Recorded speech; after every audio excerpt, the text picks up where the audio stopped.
River front అంటే ఎట్లుంటుంది అనేది మీకు ఒక అవగాహన కోసం.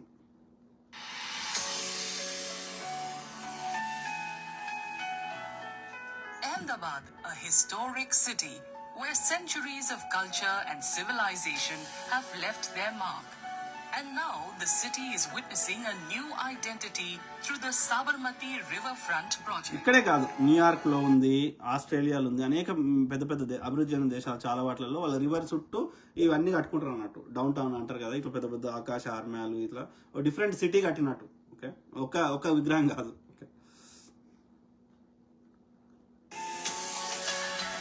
This is not just an infrastructure development. It's a vision of Prime Minister Narendra Modi being carried forward by Chief Minister Bhupendra Patel.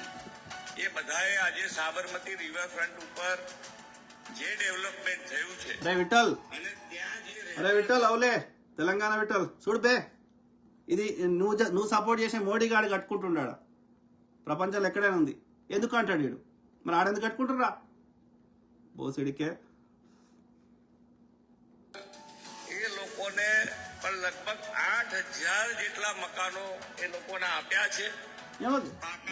Harish Rao ఇంకా సిద్దిపేటలో 100 కోట్లు పెట్టి కొమటి చెరువు పక్కకి, మన సిద్దిపేట, సో కొమటి చెరువు పక్కకి కడితే సంతోషపడతలేరా? అది వేలాడే బ్రిడ్జ్ కట్టిండ్రు, ఇది చేసారు. ఇదే కేసీఆర్ చెప్పిండు, మానేరు డ్యాము థేమ్స్ నది లెక్క చేస్తా, దాని మీద ఇది చేస్తా, 3 నక్షత్రాల హోటల్ పెడతా అన్నాడు. వాడు పెట్టలే కానీ, బట్ సిద్దిపేటలో వాడు హరీష్ రావు 100 కోట్లు పెట్టి ఏదో చేసిండు కదా, సంతోషపడతలేరు. దానికే సంతోషపడుతున్నారు.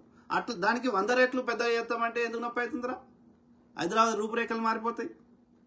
ఇదే మనము ఏది ట్యాంక్ అంతకుముందు ట్యాంక్ బండ్ చెరువు అది బ్రిడ్జే కదా, ట్యాంక్ బండ్ బుద్ధ విగ్రహం పెట్టి అది నెక్లెస్ రోడ్ కట్టినాక దాని రూపురేఖలు మారలే.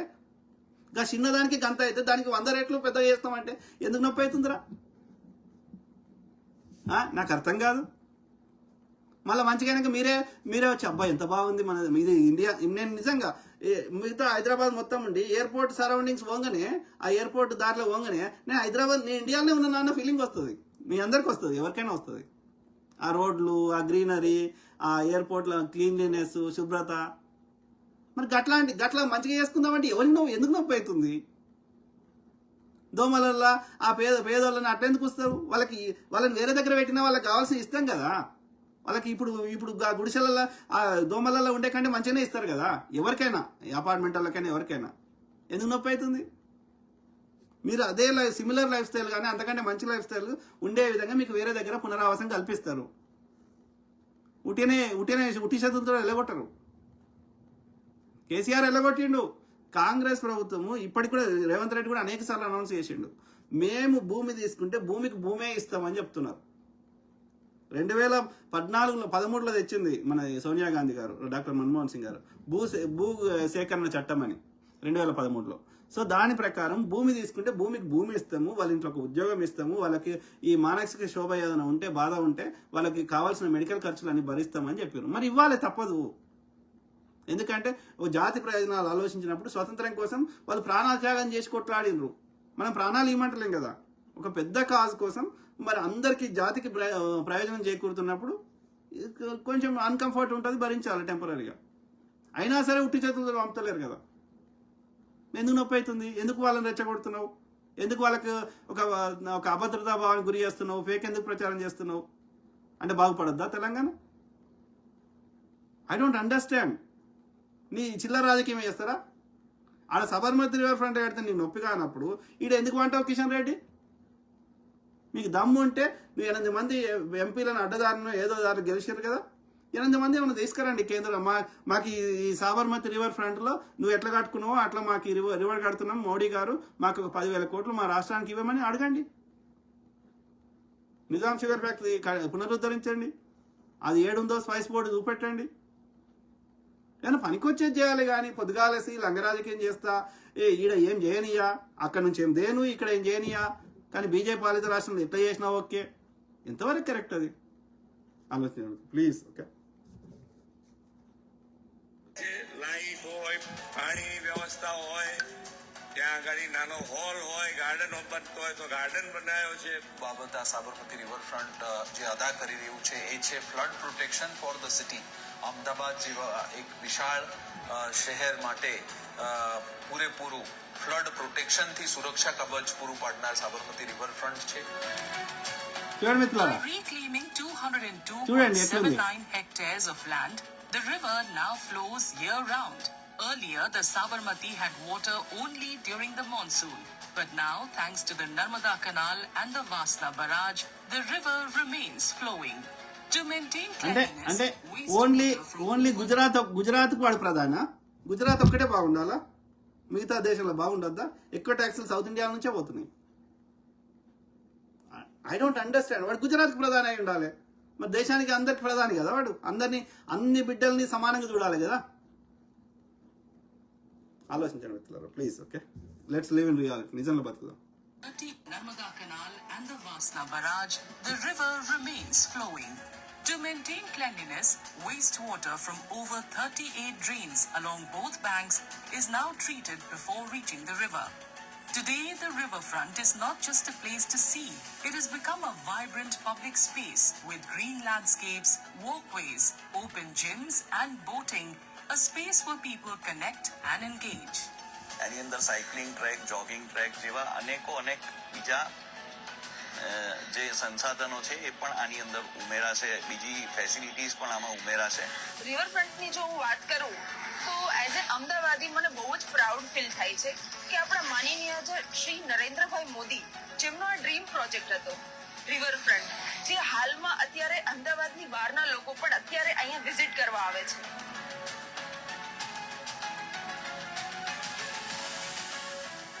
As part of this project, 18 localities in Ahmedabad are being revitalized.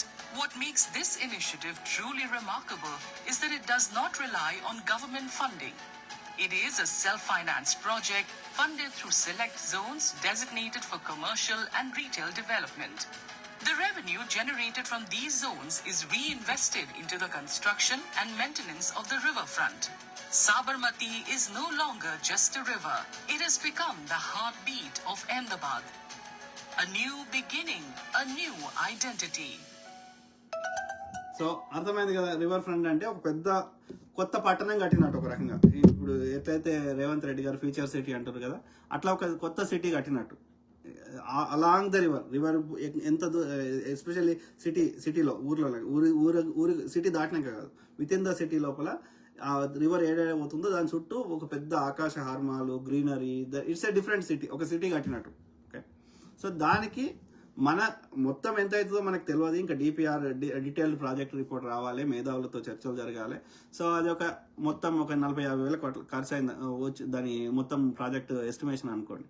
అందులో మెజారిటీ 90% ఆర్ 80% ఈ అక్కడ డెవలప్మెంట్ జరిగినాక ఆ ఎవరైతే ప్రైవేట్ వాళ్ళు ఉంటారో వాళ్ళకి అందులో వచ్చే రెవెన్యూ దానికి వినియోగపరిచే విధంగా అప్పు తెచ్చిన, టెంపరీగా అప్పు తెచ్చినా కానీ అందులో వచ్చే రెవెన్యూ ద్వారా అప్పు తీర్చడం జరుగుతుంది. కాబట్టి అందులో 90% ఈ ప్రైవేట్ వ్యక్తుల ద్వారానే వస్తుంది. అర్థమైందా? దాని ద్వారా ఆ డెవలప్మెంట్ ద్వారా వచ్చే రెవెన్యూ ద్వారా. ఓకే, ఓన్లీ ఇనీషియల్ 10% మాత్రమే మనం చేయాల్సి వస్తుంది. అది ఇది ఒక్క ప్రాజెక్ట్ కాదు. ఇప్పుడు సైబర్ టవర్స్ అని అప్పుడు ఈ సైబర్ సిటీ అన్నారు కదా, ఈ సైబర్ టవర్స్లో మనం ఏం చేసినాం, ఆ టవర్స్ కట్టి అందులో 12% మనది, 88% ఈ ప్రైవేట్ వాళ్ళది. ఓన్లీ మనం బిల్డింగ్లు కట్టి వాళ్ళకి రాయితీలు ఇచ్చి, సబ్సిడీలు ఇచ్చి, ఎలక్ట్రిసిటీ వాళ్ళ రెంట్, స్పేస్ ఇవన్నీ ఇస్తే వాళ్ళు మనకి ఇక్కడ ఎంప్లాయ్మెంట్ ఇస్తారు. అట్లా మనకి ఎంప్లాయ్మెంట్ కానీ ట్యాక్సులు కానీ అట్లా డెవలప్ అవుతుందని. సో అందులో మనం 10% గవర్నమెంట్ పెట్టింది, 90% ఆ యొక్క ఇటు దానంతట అదే ప్రొడ్యూస్ అంటే ప్రైవేట్ ద్వారా దానంతట అదే రెవెన్యూ వస్తుంది అన్నట్టు. మీరు ఏదైనా తీసుకోండి, ఇదే ఈ సైబర్ అదే పరిస్థితి. ఇప్పుడు ఈవెన్ ఫార్మా ఇండస్ట్రీ, లేకపోతే ఇప్పుడు ఏది మన యొక్క టెక్స్టైల్ ఇండస్ట్రీ, ఏదైనా అదే పరిస్థితి. మనం బేసిక్ ఫెసిలిటీస్ ఇస్తాం, దానికి కావాల్సిన బేసిక్ ఇన్ఫ్రాస్ట్రక్చర్ బిల్డ్ చేస్తాం. ఇంకా అర్థమైందా? లేకపోతే సబ్సిడీలు ఇస్తాం, రాయితీ ఇస్తాం, తక్కువ రేట్కి ఇస్తాం. భూమి కానీ లేకపోతే కరెంట్ కానీ ఇవన్నీ ఇట్లా ట్యాక్సులు తీసుకోకపోవడం, ట్యాక్స్ ఎగ్జంప్షన్, ఏదో ఒకటి వాళ్ళకి ఇక్కడ వచ్చి మనకి పెట్టుబడి పెట్టాలి. వాళ్ళు ఇక్కడ వాళ్ళకి ఉద్యోగాలు ఇవ్వాలి, పని కల్పించాలి.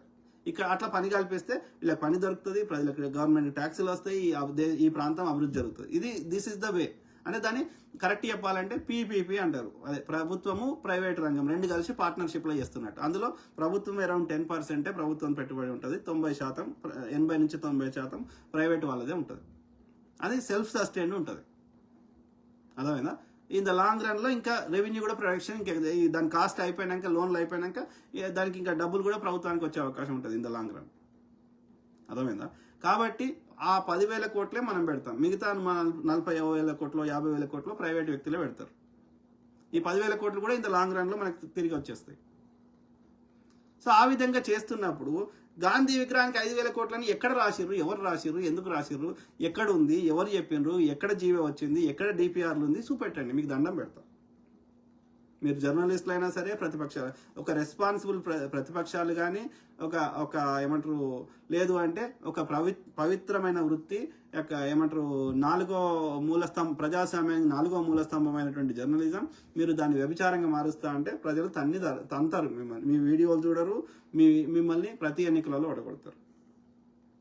నిజంగా తప్పు చేస్తే ఆధారాలతోటి, డేటాతోటి ప్రశ్నించండి, మేము వద్దాను. కానీ అభివృద్ధికి అడ్డుపడతాము, వేరే రాష్ట్రాలు ఇట్లా చేసినా, వేరే దేశాలు అట్లా చేసినా, అక్కడ సంకలు గుద్దుతాము, ఇక్కడ మాత్రం మేము ఏం కానియము, తెలంగాణ నాశనం చేస్తామంటే వాడు రఘు జర్నలిస్ట్ కానీ, వాడు శ్రీనివాస్ దాసరి కానీ, వాడు విఠల్ కానీ, ఎవరినైనా సరే ఉపేక్షించాం.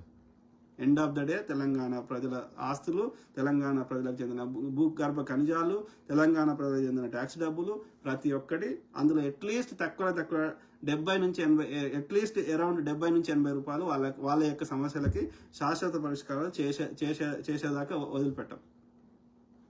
మీరు చేస్తలేరనే కాంగ్రెస్ని తెచ్చుకున్నాం. ప్రజలు మీకు అవకాశం ఇచ్చినప్పుడు మీరు దుర్వినియోగం చేశారు. సో కాంగ్రెస్ చేస్తున్నది, చేయకపోతే వాడిని కూడా ప్రశ్నిస్తాం. కానీ వానికి ఇంకా ఈ రెండేళ్లలో వాడు 1.5 year వాడు పరిపాలన చేసిండు, ఇంకా 3 ఏళ్ళు ఉంది. ఇప్పటికే మనకు చాలా డిఫరెన్స్ కనిపిస్తున్నది. ఈ 2 years ఇంకో 2 ఏళ్ళు ఆగితే చాలా వరకు మనకు ఇంకా ఎక్కువ కనిపిస్తుంది. వాడు కేసీఆర్ సర్పంచులు ఆత్మహత్య చేసుకున్నారు కేసీఆర్ హయాంలో. పాపం వాళ్ళు కష్టపడి వాళ్ళు అన్ని కట్టినాక వాళ్ళు బిల్లులు వేస్తే బిల్లులకు పైసలు ఇవ్వలే.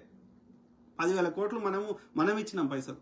ఇది కాంగ్రెస్ వచ్చినాక వాడు కేసీఆర్ చేసిపోయిన వాటికి ఇచ్చింది. వాడు బిల్లులు అట్లా పెండింగ్ పెడితే వాడు 30 ఎప్పుడు జీతం వస్తుందో తెలియదు, 15కి వస్తుందో 30కి వస్తుందో. ఇలా ఫస్ట్కి ఎంత కష్టం ఉన్నా అప్పులు చేసి అయినా సరే ఫస్ట్కి జీతాలు ఇస్తున్నాం. అన్ని రోడ్లు మంచిగా చేసే ప్రయత్నం చేస్తున్నాం. కానీ ఇట్లా అనగానే అట్లా కావు కదా, పైసలు కావాలి, అప్రూవల్స్ కావాలి, యొక్క టైం పడుతుంది కదా. ప్లస్ అన్ని రంగాలు ఉన్నాయి కదా, ఒక రంగమే లేదు కదా, అవునా కదా? సో కాబట్టి మనకున్న లిమిటెడ్ రిసోర్సెస్లో ఎంత మంచిగా చేసే ప్రయత్నం చేసినా పడుతుంది. అందుకే 5 ఏళ్ళు ఇచ్చారు కదా. ఇట్లా అనగానే అట్లా అయ్యేది ఉంటే ఒక 6 నెలలు 7 లోపల మళ్ళీ ఎన్నికలు జరిగేది కదా. సో కాబట్టి ఓపిక పడదాం.